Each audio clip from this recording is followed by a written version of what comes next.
In the current year, the best performing markets have in fact been India and China. Both of them are up about 70% in the year 2009. Our stocks editor Nikunj Dalmia asked Allan Conway of Schroders if the next year will be as good. Yeah, I mean, actually China has underperformed global emerging markets this year. India has outperformed. We at the moment have moved India back to neutral. India is on a prospective PE now of about 17 times. Emerging generally are on around 13.5 times. China is on about 14.5 times. So India is now one of the most expensive emerging countries. It does have some current account and fiscal problems. It's probably going to be one of the next wave of countries to increase interest rates. All of that leads us to be somewhat cautious. Of course, the economy next year is expected to grow very well. Earnings growth will also grow pretty well, but no better than emerging on average. But the valuations are once again starting to look a bit expensive. So that pulls India for us down to neutral in a global emerging perspective. We are overweight China on the other hand. China is on a 20% plus discount to India and only a slight premium to other emerging countries. It's got one of the best economic fundamental pictures in the world with good earnings growth. So China is certainly an overweight for us. Other of the key emerging countries we like, Russia, one of the 4 BRIC countries. We are overweight Russia. It's been one of the best performing markets this year, but is still on a prospective PE only about 9.5 times. It's one of the cheaper markets in the world, and that represents... Well, we also asked Allan whether India will continue to trade at a premium because of the internal growth that the country is witnessing. Well, India's internal growth is no better than China's, but India has, as you say, consistently traded at a premium. The reason we believe is, of course, because of a very strong retail component in the Indian market, which drives prices. There's a very strong retail component there.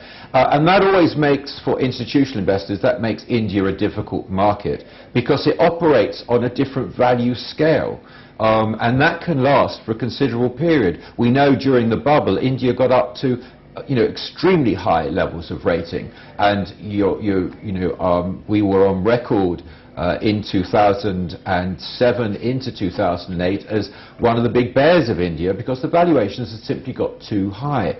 But I accept that there are dynamics in India because of this high retail component that lead it to generally have a higher valuation. Then it's a question of judgment how much premium is justified by the different investor mix in India. That's difficult. Well, talking about emerging markets, we also asked Allan his view on whether traditional and historical PE bands of emerging markets need to expand. Certainly, as I mentioned in my first answer, emerging are trading on around a 15% discount to the developed world overall. That's on average. We would absolutely, over coming years, within the next 1, 2, 3 years, emerging should move up to be trading consistently at a premium. And the reason for that are, firstly, it's the decoupling story. As you may know, we've been advocating the decoupling story for some considerable time.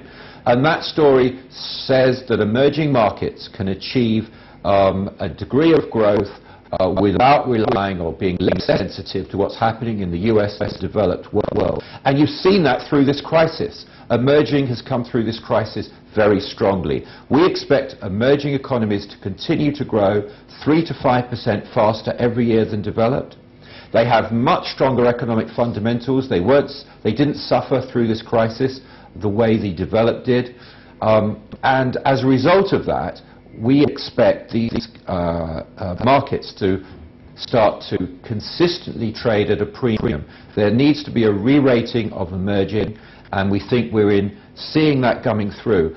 And we're one of the largest global emerging managers in the world, and we're seeing good visibility of investor interest. And the massive pickup in institutional interest over the last 5-6 months has been unprecedented.